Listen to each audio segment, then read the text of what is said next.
پردہ دار قسط نمبر 7۔ ارے ارے آرام سے کیا ہوا ہے؟ کسی سے جھگڑا ہوا ہے؟ دوسری جانب سے آواز آئی، عامر کرو گے یا نہیں؟ یا میں سائمہ کی بات جاری تھی۔ ارے اتنی ڈپریسڈ؟ چلو بتاؤ کون بد نصیب ہے، کس نے اپنی موت کو پکارا ہے؟ عامر نے سنجیدہ ہوتے ہوئے کہا۔ ایڈریس تمہارے نمبر پر بھیج دیا ہے، صبح تک خبر پہنچ جانی چاہیے، سائمہ نے مزید بتایا۔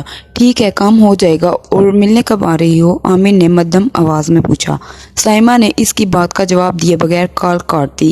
اوہ اتنا غصہ! شبیرے 4 آدمیوں کو میرے پاس بھیج دو۔ عامر نے فون ایک طرف رکھا اور باہر کھڑے آدمی کو آواز دی۔ رات کے 1:30 بج رہے تھے۔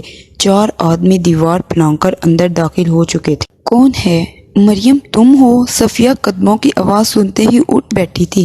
ایک آدمی نے آگے بڑھ کر اس کے منہ کو دونوں ہاتھوں سے دبوچ لیا۔ تینوں آدمی تیزی سے دوسری چارپائی کی جانب بڑھے جہاں مریم سوئی ہوئی تھی۔ تینوں نے اس کے پیٹ میں چھرے گھسا دیے۔ زوردار مردانہ چیخیں بلند ہوئی۔ یہ سنتے ہی چاروں دیواریں پھلانگ کر بھاگ نکلے۔ صفیہ کسی کو مدد کے لیے چیخنے لگی۔ کچھ ہی دیر بعد مریم نے دروازہ کھولا۔ امی کیا ہوا؟ مریم نے صفیہ کو ہانپتے دیکھا جو کہ تھر تھر کانپ رہی تھی۔ بیٹا وہ لوگ پھر آئے تھے، صفیہ اٹکتے ہوئے بتا رہی تھی۔ اچانک مریم نے چارپائی کی جانب دیکھا۔ چارپائی کے نیچے بہت سارا خون بہہ چکا تھا۔ مریم نے فوراً چادر ہٹائی۔ تابش! اس کے منہ سے بے اختیار نکلا۔ اس کے حواس خطا ہو چکے تھے۔ اسے کچھ سمجھ نہیں آ رہا تھا کہ وہ کیا کرے۔ تابش ساکت چارپائی پہ پڑا ہوا تھا۔ اس نے جلدی سے پرس پکڑا اور فون نکال کر ایمبولینس کے لیے ایمرجنسی سینٹر کال کی۔ ایمبولینس آ چکی تھی۔ تابش کو جلدی سے ایمبولینس میں ڈال دیا گیا۔ مریم نے گھر کی چابی اپنی امی کو تھمائی اور خود ایمبولینس میں بیٹھ گئی۔ اس کی آنکھیں آنسوؤں سے بھیگ چکی تھی۔ اسے ایمرجنسی سے ICU منتقل کر دیا گیا۔ ایمرجنسی میں موجود ایک ڈاکٹر نے اسے پہچان لیا تھا۔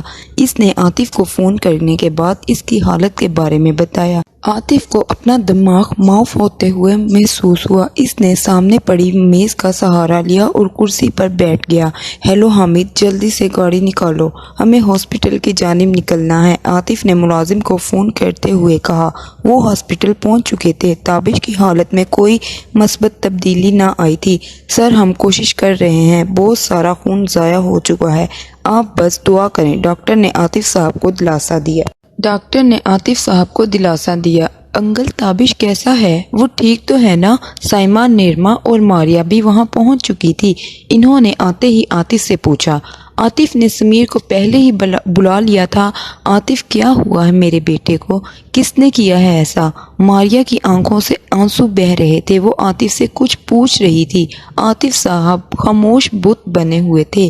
بابا بھیا ٹھیک تو ہے نا؟ انہیں کیا ہوا ہے؟ نیرما عاطف سے لپٹ کر رو رہی تھی۔ مجھے پتا ہے، وہ لڑکی، اس نے تابش کا یہ حال کر دیا۔ انکل وہ اس لڑکی سے ملنے گیا تھا، اس نے تابش کو کچھ کھلا کر ایسا کیا ہے۔ میں جانتی ہوں، اس نے کہا تھا کہ وہ اس سے نفرت کرتی ہے۔ سائمہ بڑبڑا رہی تھی۔ عاطف بآسانی اس کی آواز سن سکتا تھا۔ وہ اس کی بات سن کر چونک سا گیا۔ کون سی لڑکی؟ کس کی اتنی جرأت؟ بتاؤ وہ کون ہے؟ بتاؤ سائمہ کون ہے وہ؟ عاطف کی آنکھوں میں خون اتر چکا تھا۔ وہ اپنے بیٹے کے قاتل کا خون پی جانا چاہتا تھا۔ وہ بیٹی ہے انکل، یہی ہے وہ، اسی نے کیا ہے۔ سائمہ نے مریم کی طرف اشارہ کیا جو کہ ویٹنگ میز پر سر جھکائے بیٹھی ہوئی تھی۔ عاطف نے جاتے ہی اسے بالوں سے پکڑ لیا۔ کس نے ایسا کیا ہے؟ بتاؤ، عاطف نے چیختے ہوئے پوچھا۔ انکل آپ یہ کیا کر رہے ہیں؟ چھوڑیں اسے۔ عاطف کی گرجدار آواز سن کر 2 ڈاکٹر وہاں پہنچ چکے تھے۔ سر یہی لڑکی اسے یہاں لے کر آئی ہے، ایک ڈاکٹر نے چھڑاتے ہوئے کہا۔ یہ اسی لیے یہاں لائی ہے تاکہ اس پر شک نہ کیا جائے۔ میں جانتی ہوں یہ سب کچھ اسی نے کیا ہے۔ سائمہ مریم کو نفرت انگیز نظروں سے دیکھتے ہوئے بولی۔ مجھے نہیں پتا تھا کس نے کیا ہے، مجھے نہیں پتا۔ مریم کی بات جاری تھی۔ سر پلیز یہاں یہ سب مت کریں، آپ سے ریکویسٹ ہے پلیز، ڈاکٹر یہ کہتے ہوئے چلا گیا۔ مریم وہاں سے باہر چلی گئی۔ سمیر بھی اس کے پیچھے باہر چلا گیا۔ تم نے ایسا کیوں کیا؟ کیا کوئی کسی سے اس قدر نفرت کر سکتا ہے کہ اس کی جان ہی لے لے؟ سمیر کی آنکھوں سے آنسو جھلک پڑے تھے۔ میں نے ایسا کچھ نہیں کیا، مریم کی بات جاری تھی۔ مریم اگر تابش کو کچھ ہوا تو میں تمہیں کبھی معاف نہیں کروں گا، تمہیں اس کی سزا ضرور ملے گی۔ سمیر یہ کہتے ہوئے اندر چلا گیا۔ مریم سیڑھیوں پر بیٹھی ہچکیاں بھرتے ہوئے رو رہی تھی۔ عاطف کو اپنے بیٹے کا بدلہ چاہیے، اس کے لیے وہ کسی بھی حد تک جانے کو تیار تھا۔ اس لیے اس نے تھانے فون کیا اور پولیس آفیسر کو آگاہ کیا۔ مریم کو گرفتار کر لیا گیا۔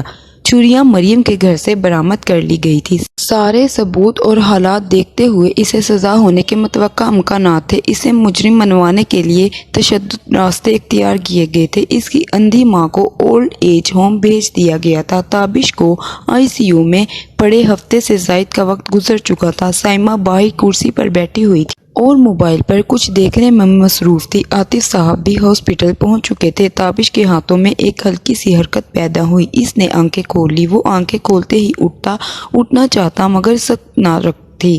ڈاکٹر چیک اپ کے لیے پہنچ چکا تھا۔ اسے یوں دیکھ کر اس نے فوراً عاطف صاحب کو انفارم کیا۔ عاطف صاحب کی خوشی قابل دید تھی۔